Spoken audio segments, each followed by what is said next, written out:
It's fine. Okay. So the first thing we look at is to confirm requirement compliance, and then compliance ensures that the project is conducted ethically, legally, and according to industrial best practices. So the objective is to keep a company in compliance with all regulations at all times. That's why it's very important to know what are the compliance requirements and obey them to letter. Otherwise, failure to adhere to compliance can lead to some damaging consequences. Every company has certain compliance obligations, industry-specific rules, laws, and regulations that must be complied with in order to keep its license, operate in a lawful manner, and satisfy the requirements of internal and external auditing. I'm sure where you are working, there are such compliance regulations. I'm sure of that. Yeah. We have ISO 22301 as a course. I've taught that course before, where we become and certify after your company have gone through that training. Then they certify your company for business continuity management that if in case of any threats to business, maybe there's a fire outbreak, how can your company get out of that problem and continue to work? There are some situations that can happen in a company that can bring that company to the end. They don't want that to happen. So they want some measures to be in place that in case there is any eventuality, any casualty that occur, any incident that occur, there will be a quick response to that incident so that it will not lead to damaging consequences. So we have such in most organizations.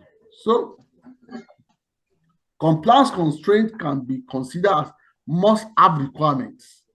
They are non-negotiable conditions that must be met for the project to commence or project deliverable accepted. So in some organizations, they will write it that these are the things you must comply with. For example, if you are working in an oil and gas environment or construction site, it is a must that you must put on helmets. You must wear your safety helmets. Otherwise, you can be penalized for not complying with that kind of regulation. So compliance constraint in a plan-driven project, you can see that WBS, I'm sure you are used to WBS. Look at what are the must-have requirements. So in these work packages, you can see that 112 and 121 are the must-have requirements. You must make sure that those two things are in place for you to know that you are following the compliance regulations. So, and 1, 2, 3, these three, 112, 121, and 123 are the must-have requirements in that project. Now, so also we can have it in a chain-driven. In a chain-driven environment, chain-driven is always done in background. When we come to agile, we're going to understand this diagram I'm showing you now. Now, in agile project, we work in features. Feature 1, feature 2, feature 3, feature 4, 5, and 6. So the compliance rule are 3 and 6, which means in this chain-driven project, number 3 and number 6 features are must-have compliance activity that must be seriously taken care of. It could be security, it could be privacy law, it could be storing personal information. That is when you are working in this organization, security is number 1, privacy law is number 2, storing personal information is number 3. So those are the things we call not meeting compliance constraints can lead to severe financial and legal consequences. Just like you are collecting email for people, you must let them know that that email is not going to be shared with public, because if their email is shared with public, it will lead to legal consequences.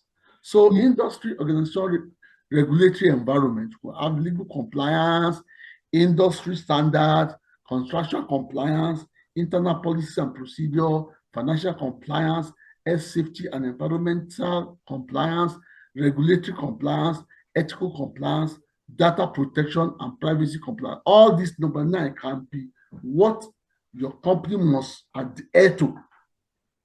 So we can have such compliances. And also, we want to determine potential threats to compliance. Lack of awareness or understanding of the compliance is a threat. You can't be in an environment and say, I'm not aware. You must be aware. You must understand. You must know what are the potential threats to compliance. So lack of awareness is a sin. Unclear policy and procedure. The policy and procedure must be made clear. There shouldn't be any ambiguity. Frequency of changes in regulatory landscape. You know that this thing keeps changing.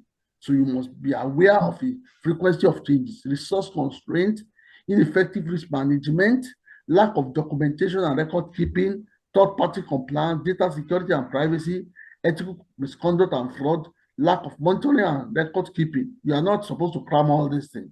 Just these are threats to compliance.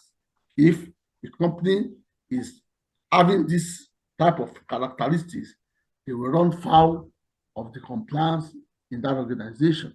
So we also have methods to support compliance. There must be clear policy and procedure. There must be training and education of staff members. Internal audit must be in place. There must be whistleblower mechanism in case there's any fraud. They should encourage whistleblowing. Sorry, risk management, document management, compliance officer and committees must be in place. Regular reviews and updates, technology solutions, incentive and accountability, external consultation, transparency and reporting. These are methods to support compliance in any organization. Then let us analyze the consequences of non-compliance. Like I said, there are legal consequences, legal and regulatory penalties, financial losses, reputational damage, litigation and lawsuit, loss of business opportunities, operational disruption, employee morale and retention, because when there are non-compliance at all times, employers that are ready to comply with regulation will be discouraged and they may be resigning. And then loss of customer trust, because customer will not trust your company that if we go into this now, you people are known for non-compliance. So make them to lose customers. So determine necessary approach and action to address compliance, like identify non-compliance issues and address them, investigate root causes of non-compliance and take care of them, conduct compliance audits all the time, implement corrective action, monitor and verify compliance, documentation and record keeping is very important, training and awareness, continuous improvement, communication and reporting, establish compliance governance. All of these are what we can use to address compliance. So the next one is measure the extent to which the project is in compliance. Identify compliance requirements and make sure they are in place and follow. Define compliance matrix. Lack of monitoring and oversight is not allowed.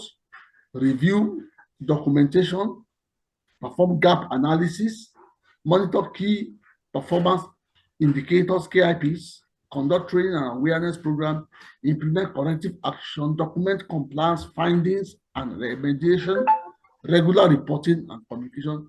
By so doing, these are ways of measuring the extent to which the project is in compliance. So the second task is to evaluate, oh sorry, that spelling is very bad, evaluate and deliver project benefit and value. So we have to investigate that benefits are identified, document agreement on ownership for ongoing benefit realization, we verify measurement system in place to track those benefits, we evaluate delivery option to demonstrate value and appraise stakeholder of value gain progress. So evaluating and delivering project benefit and value involve assessing the outcomes and value generated by a project and ensure that they are effectively communicated and delivered to stakeholders. So let's look at investigate that benefit are identified. So value can be any of these. When we're talking about business value, it could be customer value, it could be shareholder value, it could be the revenue coming for the company, it could be the knowledge of employees, it could be organizational intellectual properties. These are values. These are various values that categorized as business value. So business value can be financial or non-financial or even initially difficult to quantify. Agile project prioritize their product backlog. We're going to look at product backlog when we come to agile. So that terms may look strange now. We're going to look at it very soon. Value is expressed as value is equal to benefit minus cost. So when we look at benefit cost analysis, when we look at the benefit we derive and the cost incurred, when benefit is more than cost, we have value. When benefit is less than cost, we don't have value.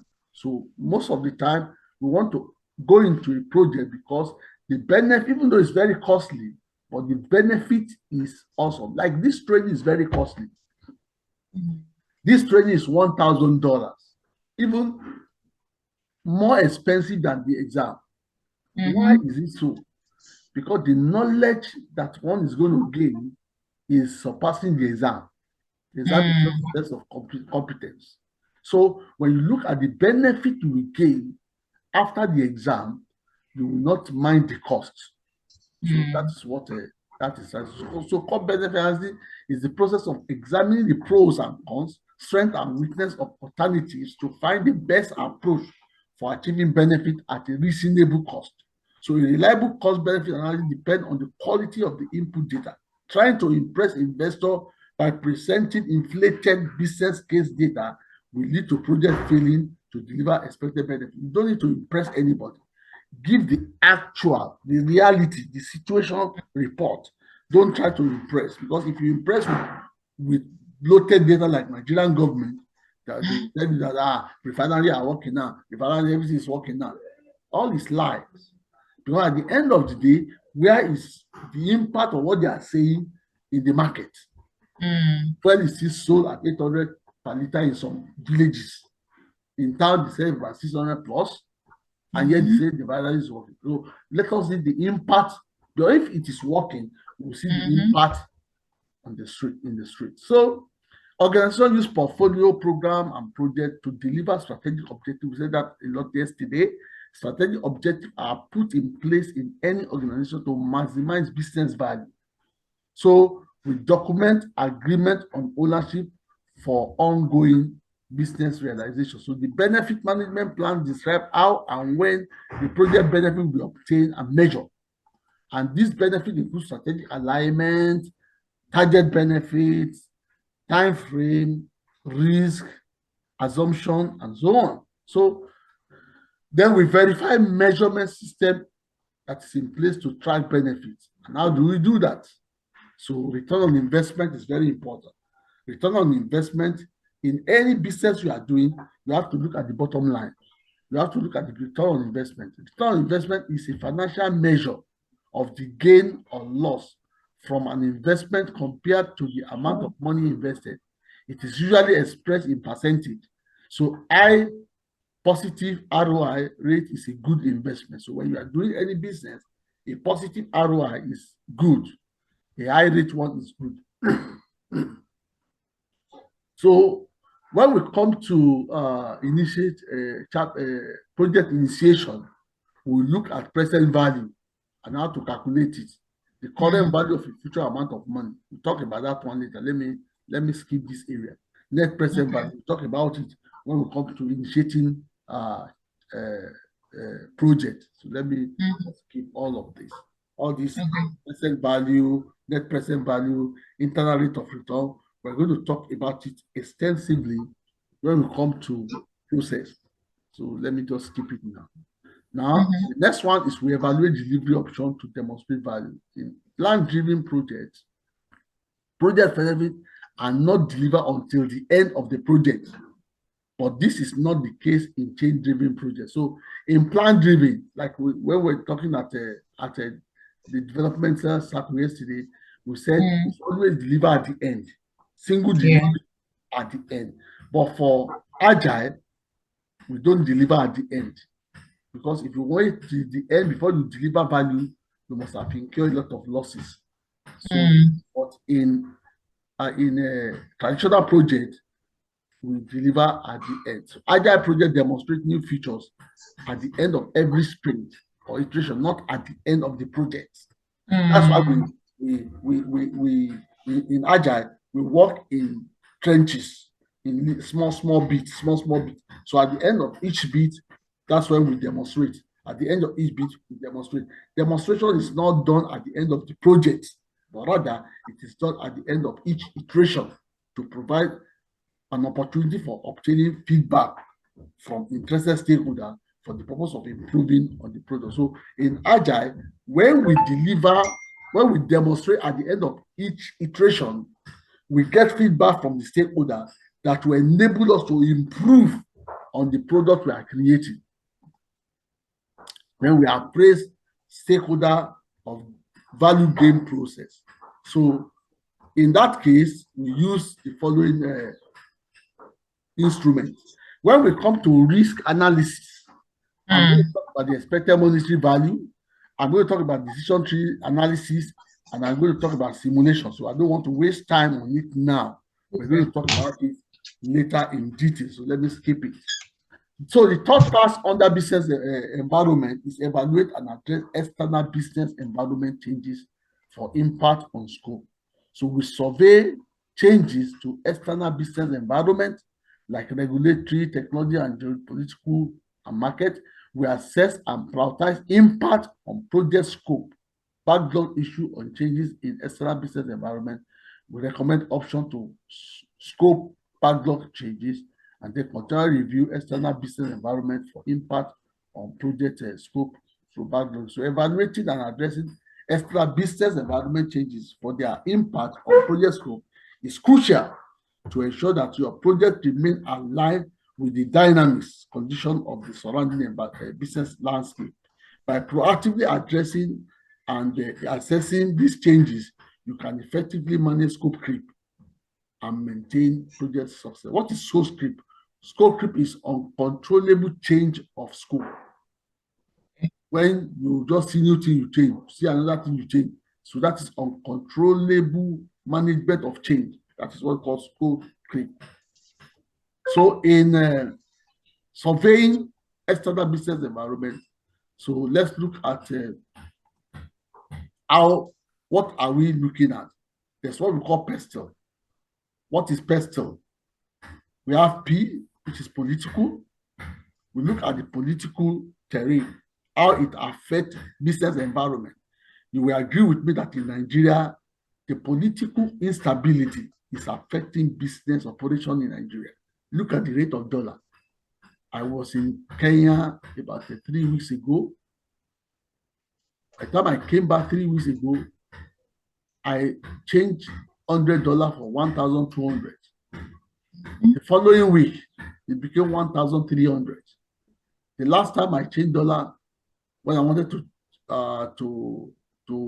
buy Zoom, I exchanged for 1,005. Okay, today as of today, it's about 1,005. So the political instability in the country is really affecting business. If you go to market now, you want to buy anything, they will have to call their colleagues. Like I wanted to buy ties. Immediately we get there, they were calling their company. Sir, how Rezo? They said, the rate has changed. So when you go the following day, they will call. It's a very terrible thing. So that is then economy too. You can see how economy is affecting business environment. Then social vices and business environment. When all the children are supposed to be in school, they're supposed to take one thing or the other. When they are now doing scamming on the internet, when they are on drugs, it will affect business environment. Scamming here and there. There hardly you will receive a pitching on the internet that okay, will send code to you that okay, please, I've had that true experience of that this year. I was just like, because I don't know how you enter into a familiar platform and say that, sir, there's going to be a Zoom meeting, blah, blah, blah, blah, blah. I say, Zoom meeting, they don't do Zoom meeting here. Say, okay, they're going to send a code for you for that Zoom meeting. So please let us know the code. I say, these are 419 people. A lot of people fall for it. Yeah. So social can be a factor. Technology, technical too. Technology can be a factor. So if you are not technology savvy or you are not informed about technology, they can use technology to wipe all your resources, all your money can be wiped out. They will steal your Facebook, they will steal your WhatsApp group, and they can use it to do all manner of things. Environment too. Environment of Nigeria now is terrible. You know, there was a time somebody was warning the Ekiti people. This way you guys are fraternizing with the Fulani, accommodating them. The day they will start dealing with you, I will pity you. Only for us to hear this morning that they kidnapped 2 monarchs, one was killed in Ekiti. Oh, wow. One was killed in Ekiti. And everywhere now in Nigeria, we have all the kidnappers. Even Lagos Ibadan Express Road is very dangerous not to pass. Everywhere, they are everywhere. So only God that, in fact, our people are surviving in Nigeria is by the grace of God. It's by the grace of God. And of course, legal too. Legal can affect business environment. So prompt lists, these are called prompt lists. The lowest part of the risk breakdown structure. When you are breaking down risk, this is a way to break down risk. PESTEL is a prompt list for risk breakdown structure. So these external environment factors are called prompt lists that can be used as a checklist of external category of risk. So when we are looking at what are the risks that are involved in Nigeria as a state, we can now break it down into political, economic, social, technology, environmental, and legal. So then we assess and prioritize impact on project scope backlog based on changes on external environment. So in plan-driven projects, thank God you have done plan-driven before, the authority to approve change lies with the Change Control Board, CCB. They are the one that normally, if there's any change, you pass it through the Change Control Board. But in change-driven, the product owner, we're going to talk about all these product owners. Don't be scared by that. Don't be scared by those new terms. The product owner is the one in charge of Change Control Board.